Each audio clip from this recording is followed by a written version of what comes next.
மூல நட்சத்திரம் மாமனாருக்காக தான், ஆயில்ய நட்சத்திரம் மாமியாருக்காக தான், கேட்ட நட்சத்திரம் மூத்த மைத்தினருக்கும், விசாக நட்சத்திரம் இளைய மைத்தினருக்கும் ஆகாதான் இப்படின்னு சொல்லி வச்சுருக்காங்க. இது உண்மையா? அதுவும் இது பெண்களுக்கு தான் பொருந்துமா, ஆண்களுக்கு பொருந்தாதான்? எப்படி இது? ஆணுக்கு ஒரு சட்டம் பெண்ணுக்கு ஒரு சட்டமா? அது மாதிரி ஆணுக்கு ஒரு விதி பெண்ணுக்கு ஒரு விதியா? நட்சத்திரம் இவங்களுக்கு சரியில்லைன்னா ஆணுக்கும் சரியில்லைன்னு தானே அர்த்தம். ஆனால் ஆணுக்கு அது ஓகே. பெண்கள் இந்த நட்சத்திரத்தில் பிறந்தால் அந்த மாதிரி புகுந்த வீட்டுக்கு போகிறப்ப மாமனார் செத்து போயிடுவாராம், இல்லை மாமியார் மண்டே போட்டுருவாங்களாம். இது எப்படி இதெல்லாம் இன்னமும் இந்த காலத்தில் இதை நம்புகிறாங்கன்னு தான் எனக்கு புரியல.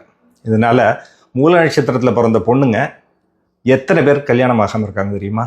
ஐயோ வேண்டாம், அது நம்ம வீட்டுக்கு ஒத்து வராது அப்படின்னு சொல்லிட்டு அதை இம்மீடியட்டாக மூல நட்சத்திரத்தில் பிறந்த ஒரே பாவத்துக்காக அந்த பொண்ணு எத்தனையோ பேர் கஷ்டப்படுறாங்க. இம்மீடியட்டாக அதை ஒதுக்கி வைக்கிறாங்க அந்த ஜாதகத்தை. உண்மையா? மூல நட்சத்திரம் அணுவனுடைய நட்சத்திரம்னு சொல்லுவாங்க, ரொம்ப ஒரு நல்ல நட்சத்திரம்.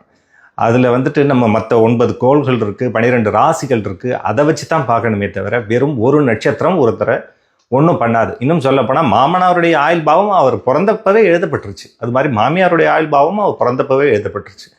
அப்படி இருக்கப்போ அதை நினச்சி இனியாவது உங்கள் வீட்டுக்கு இந்த மாதிரியான ஒரு வரன் அலையன்ஸ் வந்துச்சு அப்படின்னா தயவு செஞ்சு தள்ளி வைக்காதீங்க.